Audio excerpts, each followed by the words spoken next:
नमस्कार दोस्तों, जय हिंद। आज की इस वीडियो में भारत में होने वाले जो इलेक्शंस होते हैं, निर्वाचन जो होता है और वोटिंग जो होती है, उसके बारे में चर्चा करूंगी कि आखिर ये कितने प्रकार के होते हैं और कब कब किए जाते हैं। तो चलिए शुरू करते हैं। भारत में निर्वाचन 4 प्रकार से होते हैं। पहला आम चुनाव हो गया, दूसरा मध्यवर्ती चुनाव हो गया, तीसरा उपचुनाव हो गया और चौथा स्नैप पोल चुनाव हो गया। यदि मैं आम चुनाव की बात करूं तो ये सबको मालूम है कि आम चुनाव मतलब कि संसद और राज्य के विधानसभाओं को जो 5 साल का वर्ष दिया जाता है, इस 5 साल की अवधि समाप्त होने के बाद जो चुनाव होते हैं उसे हम आम चुनाव कहते हैं।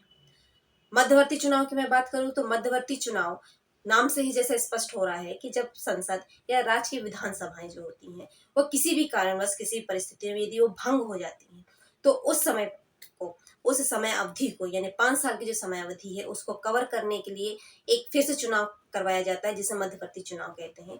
और इस प्रकार से 5 साल का जो ड्यूरेशन रहता है उसे कंप्लीट किया जाता है।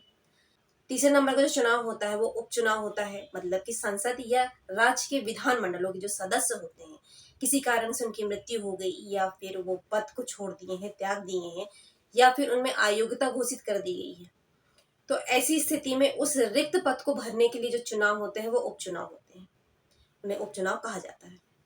आखिरी चुनाव होता है स्नैप पोल चुनाव। मतलब इस प्रकार का जो चुनाव है कि मान लीजिए संसद हो गई या राज्य विधानसभाएं जो हो गई हैं, यदि वो अचानक भंग कर दी गई हैं तो उस दौरान जो चुनाव होते हैं उसे आप स्नैप पोल चुनाव कहते हैं। अब मैं वोटिंग की बात करती हूँ यानी मतदान की बात करती हूँ कि आखिर मतदान जो है वो कितने प्रकार के होते हैं और क्यों होते हैं। तो भारत में 1988 में जो मतदाता की आयु थी मतदान करने की वो 21 वर्ष निर्धारित की गई थी, लेकिन 61वें संविधान संशोधन 1988 में इसे बदल करके 18 वर्ष कर दी गई थी। मतलब भारत का प्रत्येक नागरिक जो 18 वर्ष का हो चुका है उसे मतदान करने की परमिशन दे दी गई थी और इसके लिए जो चुनाव आयोग होते थे वो एक फॉर्म जारी कर देते थे। आगे चलते हैं कि मतदान आखिर कितने प्रकार के होते हैं। गुप्त मतदान, खुला मतदान, भारित मतदान, प्रॉक्सी मतदान और नकारात्मक मतदान।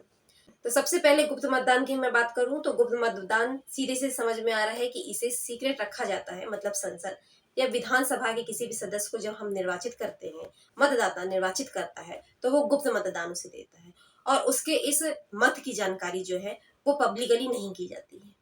खुले मतदान की मैं बात करूं तो ओपन वोटिंग है। मतलब भारत के जो उपराष्ट्रपति का जो चुनाव होता है वहां पे हम खुले मतदान मतलब ओपन वोटिंग की जो प्रणाली होती है, जो सिस्टम होता है उसे हम अपनाते हैं और इसमें जो मतदाता है उसके मत के बारे में जानकारी भी जो है ओपन कर दी जाती है। भाई मतदान, इसमें मतदाता के जो भी मत होते हैं उनमें वेरिएशन पाया जाता है यानी भिन्नता पाई जाती है।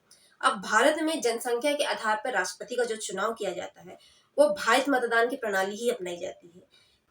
और राष्ट्रपति का जब भी चुनाव होता है तो राज्य के जितने भी एमएलए हैं उनके मत लिए जाते हैं और डेफिनेटली जब ये वो मत देते हैं तो उनके जो मत मूल्य हैं वो अलग अलग होते हैं, जैसे कि मेंबर ऑफ लोकसभा असेंबली।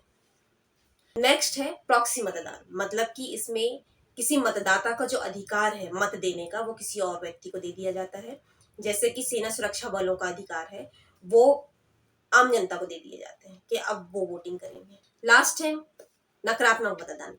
इसमें ये सीधे ही प्रदर्शित कर दिया जाता है कि जो मतदाता है वो किसी भी उम्मीदवार को मतदान नहीं देना चाहता है। भारत में इसकी शुरुआत प्रक्रियात्मक स्तर पर भी की गई है और वर्तमान में जो इस तरीके के मतदाता हैं जिन्हें वोट नहीं देना है किसी भी सदस्य को, तो उनसे एक फॉर्म भरवाया जाता है। मतलब जो इच्छुक मतदाता हैं जो वोट नहीं देना चाहते हैं उन्हें एक फॉर्म फिल करना रहता है कि हमें किसी को भी वोट नहीं देना है, यानी वो जो नील का बटन आपने सुना है वो इसी प्रकार के चुनाव में यूज किए जाते हैं। तो फ्रेंड्स, आज की वीडियो में हमने समझा कि भारत में कितने प्रकार के निर्वाचन होते हैं, कितने प्रकार के मतदान होते हैं और ये कब कब होते हैं। उम्मीद करती हूँ कि आपको वीडियो अच्छा लगा हो। इसी के साथ मैं विदा लेती हूँ। नमस्कार, जय हिंद।